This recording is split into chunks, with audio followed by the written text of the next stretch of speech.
자, 지금 저 뒤에 우리 서준이 어린이가 앉아 있습니다.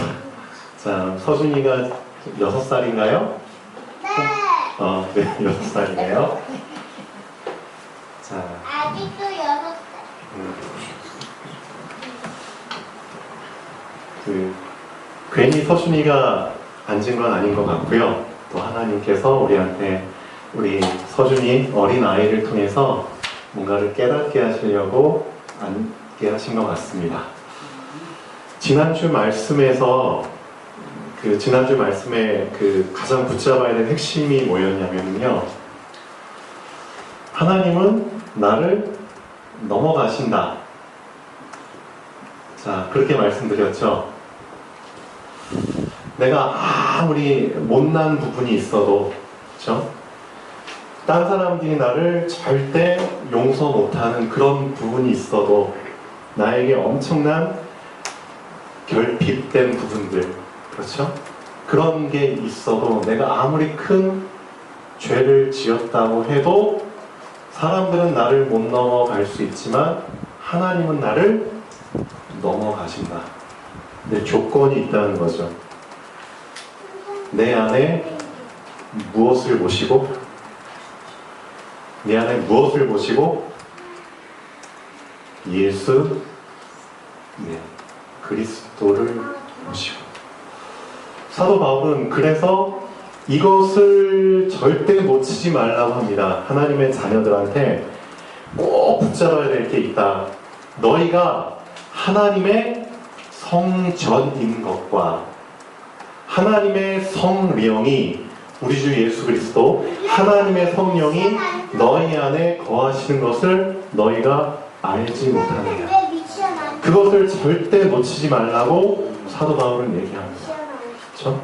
우리도 우리 안에 예수 그리스도의 성령께서 계시다는 것을 항상 붙잡고 있는다면 하나님은 우리를 항상 넘어가십니다. 하나님은 우리의 연약함 보지 않습니다. 왜냐? 예수 그리스도. 우리의 연약함을 이미 담당하신 예수 그리스도. 우리의 죄 보지 않습니다. 왜? 우리의 죄를 이미 담당하신 예수 그리스도. 그 예수 그리스도 보시고 우리를 넘어가십니다. 근데 우리는 혹시 여러분이 한 주 동안 살면서 넘어가지 못한 사람이 있나요? 이 사람은 내가 절대 못 넘어가겠어. 생각만 해도 막 부글부글거려. 내가 넘어가지 못한 사건이 있나요? 내가 넘어가지 못한 문제가 있나요? 혹시 내가 넘어가지 못하는 환경 속에 있나요? 아니라는 거죠. 하나님은 나를 넘어가십니다. 우리가 예수 그리스도를 붙잡는다면 그 예수 그리스도께서 주시는 힘, 그렇죠? 힘으로 말미암아 다 넘을 수 있습니다. 근데 성경에서는 뭐라고 얘기하냐면 이것들을 다 넘을 수 있는 사람들, 즉 먹는 것으로 얘기할 때, 자, 단단한 거죠. 단단한 것을 다 소화할 수 있는 사람을 우리는 믿음이 강한 자라고 표현합니다. 믿음이 강한 자는 단단한 것을 먹을 수 있다. 로마서 14장 한번 보시죠. 자, 이 부분은 우리가 좀 외우고 있으면 좋겠습니다. 로마서 14장 2절. 자, 어떤 사람은 모든 것을 먹을 만한 믿음이 있고, 근데 믿음이 연약한 자는 자, 채소만 먹느니라. 먹는 게 한정돼 있다는 거죠.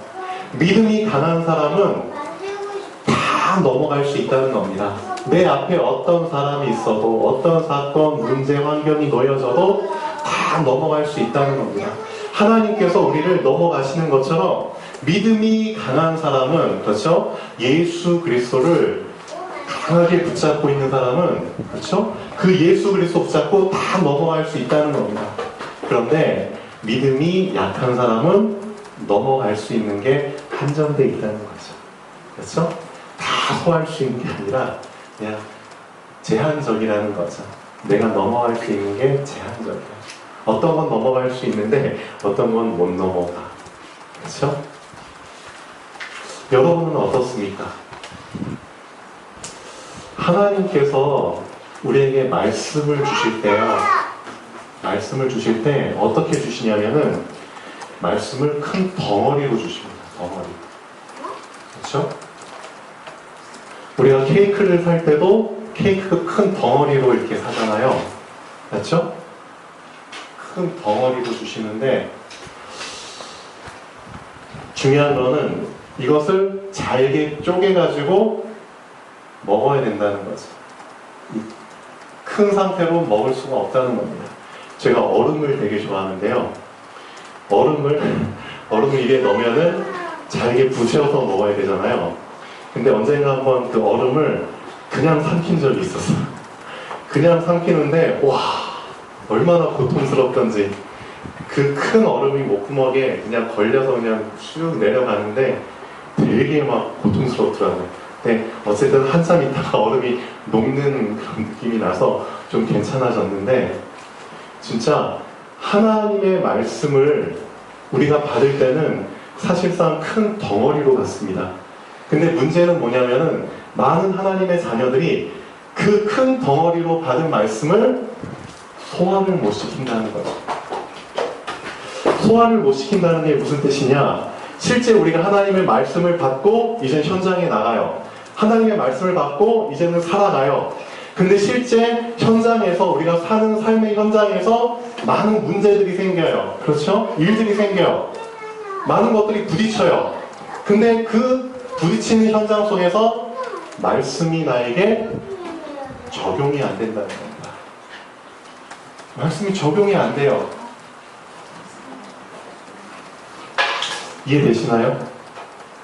말씀을 예배 시간에 큰 덩어리로 받았는데 실제 우리가 사는 현장에 들어가 버리면은 그 말씀이 잘게 쪼개져서 현장 구석구석에, 그렇죠? 나의 일 속에 적용이 돼야 돼요. 아, 왜 이런 사건이 나에게 일어났을까? 왜 이 사람을 만나게 하셨을까? 왜 나에게 이런 문제가 생겼을까? 퀘스천 마크. 하나님의 계획이 무엇일까? 하나님의 말씀이 이 상황 속에서 어떻게 적용이 될 수 있을까? 하나님의 말씀이 이 사건 속에서 어떻게 해석이 될 수 있을까?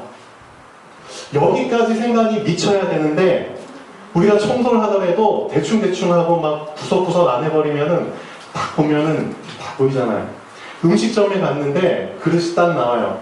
근데 이제 음식이 맛있게 담겨져 있는데 옆에 보니까 고춧가루가 막 묻어있고 그러면 먹을 맛이 나나요?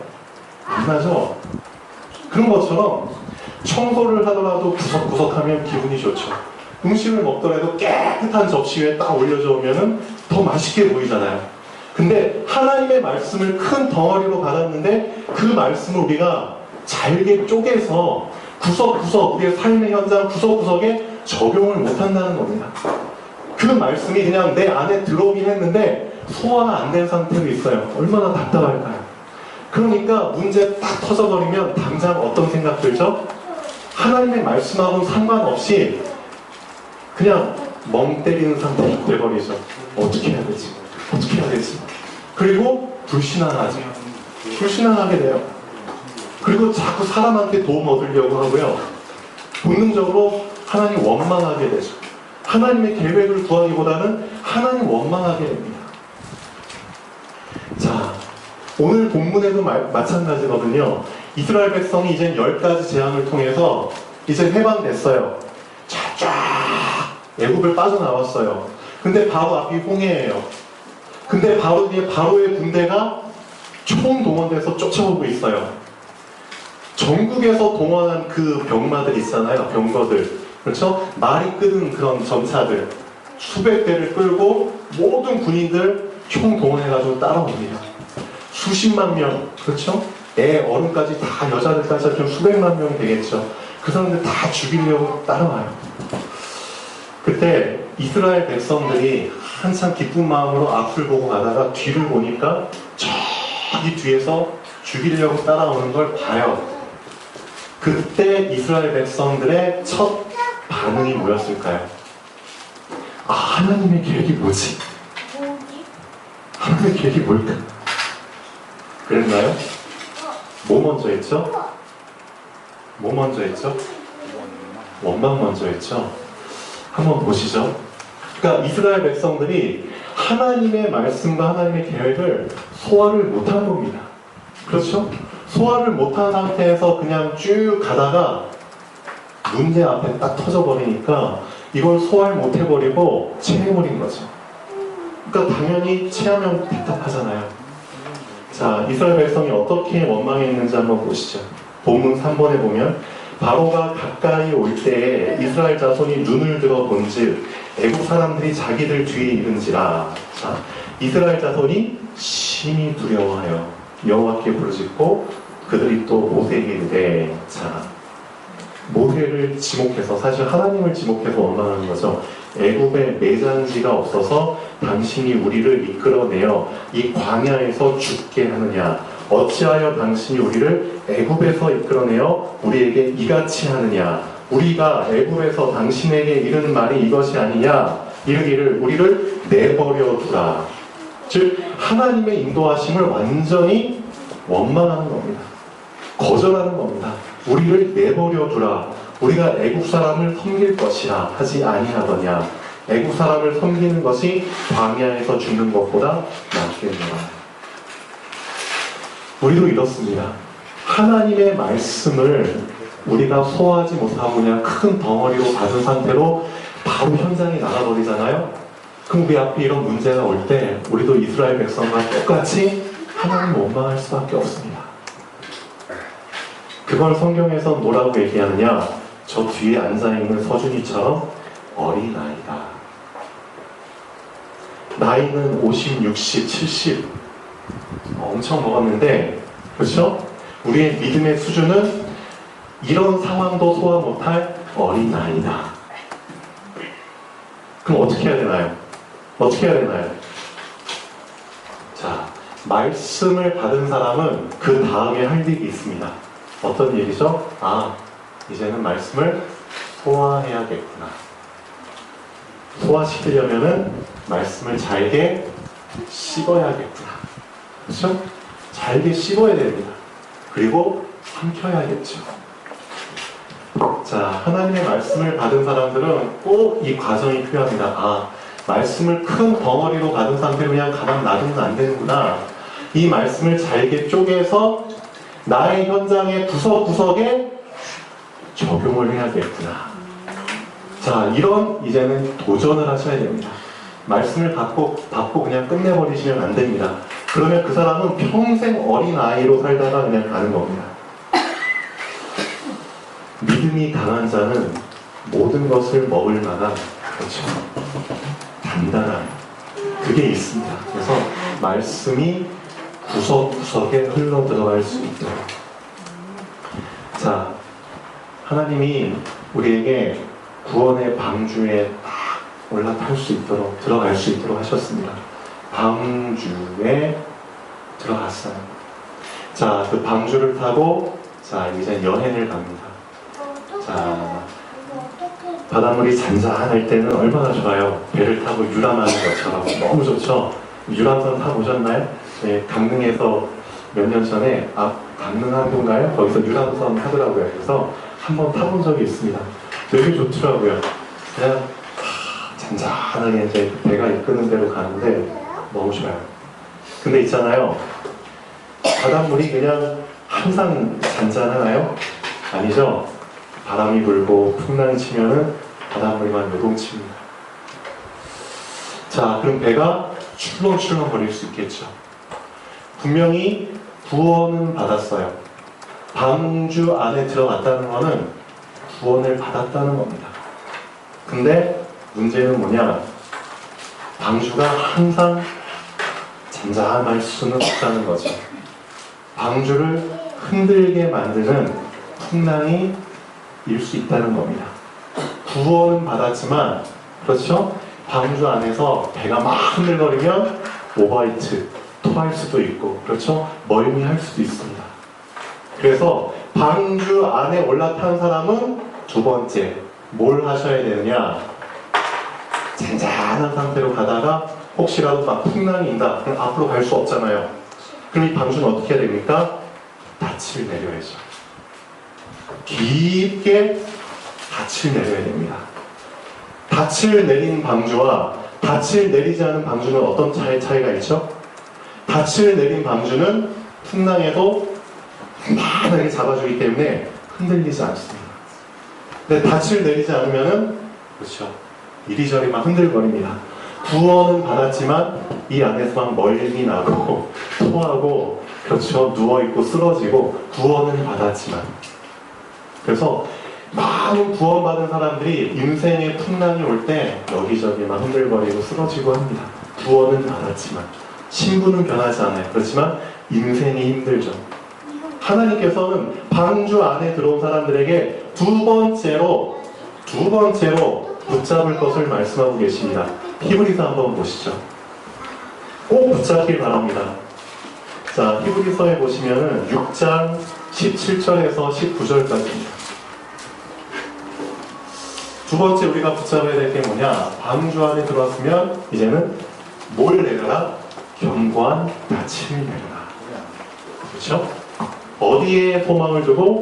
하나님의 거짓말할 수 없는 하나님의 말씀은 사실이다. 이 말씀은 성취된다. 하나님은 거짓말하시는 분이 아니다. 이 말씀 성취에 대한 소망을 가지고 그 소망에 닻을 내려라. 하나님의 말씀은 분명히 성취된다. 응답된다. 그렇죠? 그게 우리가 붙잡아야 될 두 번째입니다.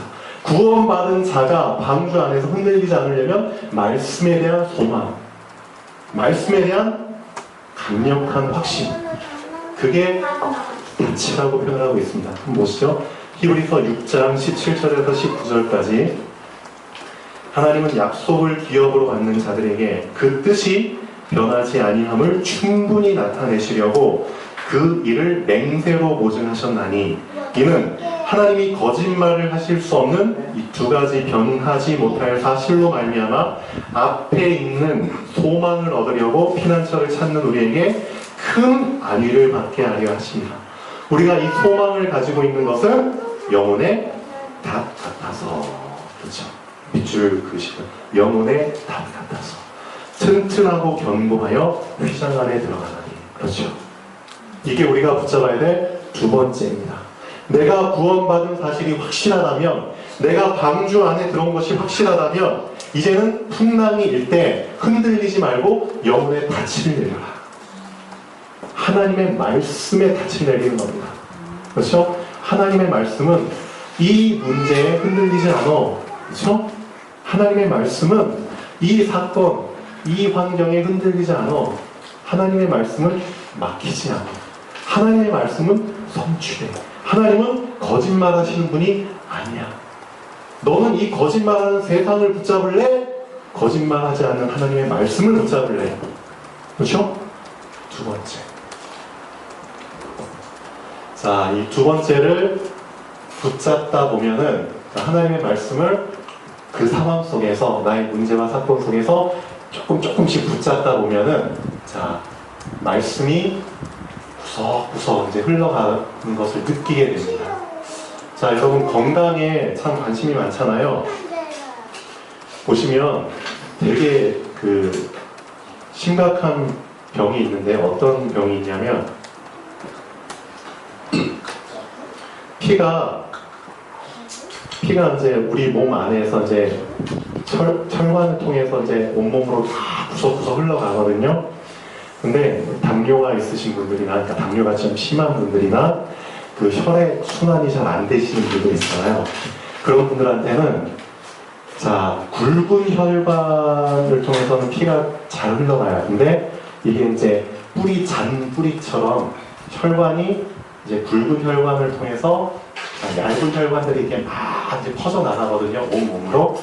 더 얇은 혈관으로 이제 막 퍼져갑니다. 그래서 모세혈관이라고 해서 아주 얇은 혈관까지 온몸의 구석구석까지 다 연결이 돼 있어요. 근데 혈액순환이 잘 안 되는 사람, 또 당뇨가 좀 심하신 분들은 몸의 말단 부분까지 혈액이 잘 안 가요. 그럼 나중에 어떻게 되느냐?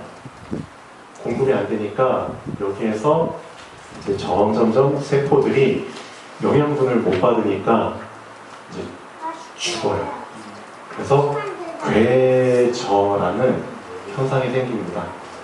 말단 부위 혈액이 이렇게 안 가니까 말단 부분부터 이제 썩어요. 혈액순환. 이렇게 손가락이나 그런 것들이 너무 이렇게 변해가죠. 감각이 없어지고 죽어요. 이게 어떻게 해야 되죠? 잘라야죠. 제가 예전에 서울대병원에 이제 명리과에 수영 갔을 때 수술실에서 뭐가 막 보자기에 쌓여가지고 막 내려와요, 병리과로. 그러면 이제 그 병리과에서는 그 잘려온 그 몸 장기 같은 것들을 이제 또 이제 조직 처리를 해가지고 현미경으로 이렇게 보죠. 그래서 이건 어떤 병이다라고 진단을 내리거든요.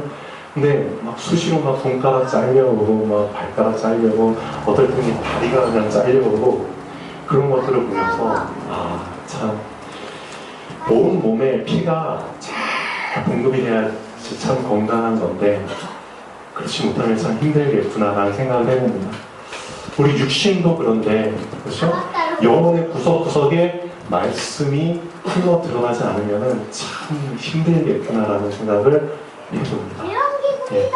어찌됐든 자, 열왕기하 잠깐 보시죠. 5장 1절에서 27절까지 오늘 아침에 이제 우리 합산부대 군부대 갔는데 목사님께서 이제 우리 군인들한테 나아만 장군에 대한 얘기를 해주시더라고요. 나아만 장군. 그래서 이 나아만 장군을 통해서도 말씀을 소화하지 못했을 때와 말씀을 소화했을 때 결과는 엄청나구나라는 것을 또 느끼게 됩니다. 이 나아만 장군이 우리한테는 어떤 예를 들어서 설명해 줄 수 있는 좋은 분인 것 같아요. 자, 열왕기하 5장 1절부터 27절까지 한번 보시죠. 아람 나라에 그렇죠, 나아만이라는 장군, 군대 장관이 있는데 이 군대 장관은 그렇죠, 왕에게도 엄청 높임을 받는 사람입니다. 왜냐? 성경에 기록된 대로 이 나아만 장군이 아람 나라를 구원한 적이 있어요. 그러니까 왕도 함부로 할 수 없는 사람입니다. 근데 여호와께서 나아만 장군을 그렇게 쓰셨다고 기록이 돼 있죠. 근데 불신자들은 잘 모르죠. 자기가 높아진 것이, 자기가 성공한 것이 자기 힘으로 된 줄 알지만 사실은 다 하나님께서 하신 겁니다. 예, 불신자들은 잘 모르죠. 나아만 장군도 모르죠.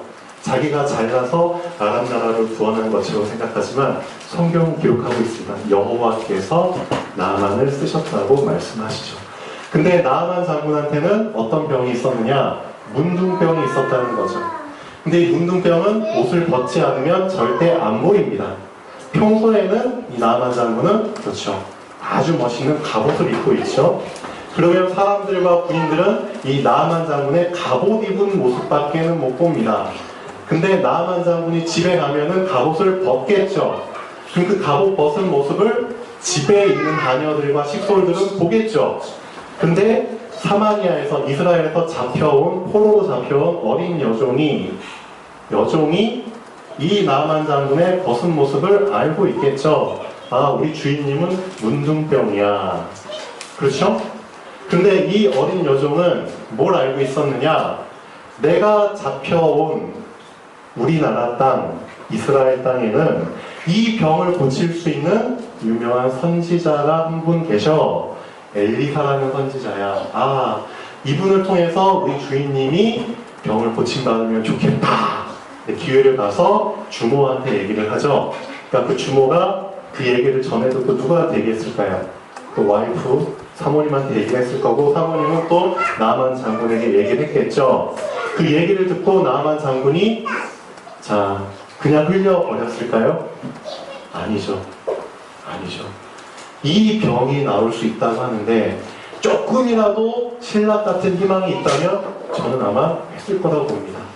그래서 그 말을 듣고 자기 나라 왕에게 가서 부탁을 하죠. 왕이시여, 이스라엘 나라에 제 병을 고칠 수 있는 사람이 있다고 합니다. 저를 보내주십시오. 그러니까 그 왕도 나아만 장군 어떻게 할 수 없잖아요. 그렇죠? 왕도 높이는 장군인데 그래. 그러면은 이 은근 폐물을 가지고 가서 병 고침을 받고 와라. 그런 내용이 나옵니다. 그래서 나아만 장군이 종들을 끌고 엘리사 선지자 집에 가죠. 근데 문제는 뭐냐? 이 엘리사는 이미 알고 있습니다. 알고 있습니다. 자, 근데 엘리사는 나아만 장군을 안 만나죠. 안 만나고 그냥 말씀을 전달해 줍니다. 엘리사의 종 게하시라는 종에게 이러이러하게 말을 전해라. 즉 말씀을 큰 덩어리로 그냥 던져줍니다. 큰 덩어리로. 자, 근데 나아만 장군이 큰 덩어리를 소화를 못하죠. 똑같죠, 나아만 장군도. 어떻게 말을 하죠? 요단강이 있는데 앞에 요단강에서 7번 왔다 갔다 들어갔다 나왔다 하면서 몸을 씻어라. 그러면 네 병이 나을 거야. 그 말씀을 전해주는데 나아만 장군은 그 말씀을 소화를 못합니다. 네, 근데 여기서 참 중요한 게 있습니다. 내가 말씀을 소화를 못하지만 하나님께서는 나에게 이 말씀을 소화할 수 있도록 옆에 누구를 붙여주신다? 돕는 자를 붙여주십니다. 그게 참 감사한 거죠. 바로 여러분 옆에 앉아있는 사람, 뒤에 앉아있는 분, 여러분의 가족, 여러분의 자녀가 사실은 하나님의 말씀을 소화할 수 있도록 돕는 자들입니다. 이 사람들이 사실은 나를 힘들게 하는 게 아니죠. 겉으로는 나를 힘들게 하는 것처럼 보이지만 말씀을 소화할 수 있도록 말씀을 같이 잘게 쪼갤 수 있도록 돕는 역할을 하는 자입니다. 그런 사람들이 내 옆에 있다는 게 정말 축복이죠. 이 나아만 장군의 종들 중에 그렇죠, 진짜 현명한 종이 있었던 것 같아요. 왕이시여, 아니 장군이시여, 이 엘리사라는 선지자가 당신에게 엄청나게 큰 요구를 했다면 그것도 당신이 그대로 순종했을 텐데 그것보다 엄청 쉬운 걸 요구한 거 아닙니까? 그렇죠? 물에 7번 들어갔다 나오는 게 얼마나 쉬운 겁니까? 큰 요구를 했어도 들어주셨을 텐데 하물며 이렇게 작은 요구를 했는데 화낼 필요가 뭐가 있습니까? 진짜 지혜롭죠, 이 종이. 이 나아만 장군이 말씀을 소화하도록 도와줍니다. 그러니까 왕이 이렇게 장군이 그 말을 들어보니까 그러게 말이야. 그러게 이거 참 쉬운 일이네. 생각을 바꾸죠. 그게 참 중요하죠. 나의 생각을 바꿀 수 있는 사람들, 옆에 앉아있는 사람들, 감사하죠. 그래서 7번 들어갔다 나왔다니까 진짜 어린아이 살결처럼 하얘졌더라. 말씀을 소화하게 됐죠. 예. 감사합니다. 자, 나 혼자서도 말씀을 소화할 수 있는 사람은 강한 사람입니다. 예, 강한 사람이죠. 근데 아직 어린 나이에 그런 신앙표 있는 사람은 옆에서 조금씩 쪼개줘야겠죠. 돕는 사람들. 자, 그래서 내 옆에 앉아있는 사람은 참 귀한 분들입니다. 나한테 뭐라고 했다고 내 눈에 거슬린다고 원망하지 마십시오. 미워하지 마십시오. 비판하거나 판단하지 마십시오.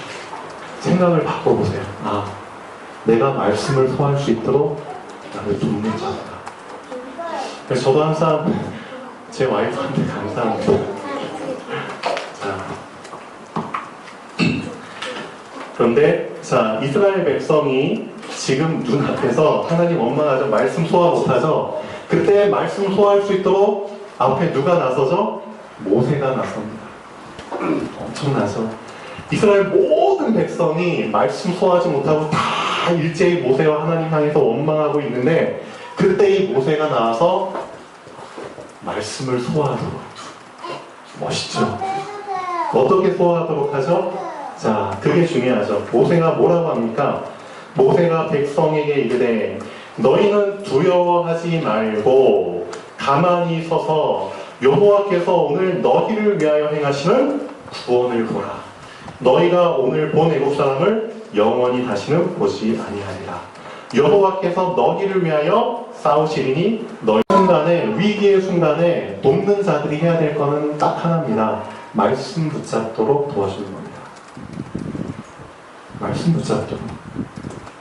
거짓된 세상 붙잡도록 해주는 게 아니라 하시는 하나님의 말씀 붙잡도록 도와주는 겁니다. 그렇죠? 그게 진짜 돕는자입니다. 모세가 말한 거죠. 하나님께서 너희를 위하여 싸우실 것이다. 다시는 애국 사람들 군대를 보지 못할 것이다. 그렇죠? 결론 보겠습니다. 하나님의 말씀을 큰 덩어리로 오늘도 받았습니다. 지금도 하나님의 말씀을 큰 덩어리로 받으셨잖아요. 자, 소화시키는 건 여러분 몫입니다. 잘게 쪼개서 나의 삶의 현장의 구석구석에, 나의 문제의 구석구석에, 나의 만남의 구석구석에 흘려보내지 못하는 신자들이 많이 있습니다. 그러나 말씀을 소화해서 하나씩 하나씩 적용하게 될 때 뭘 발견하게 되느냐? 아, 말씀이 지금 우리가 생활하는 현장에 이미 깔려 있었구나. 그걸 알게 됩니다.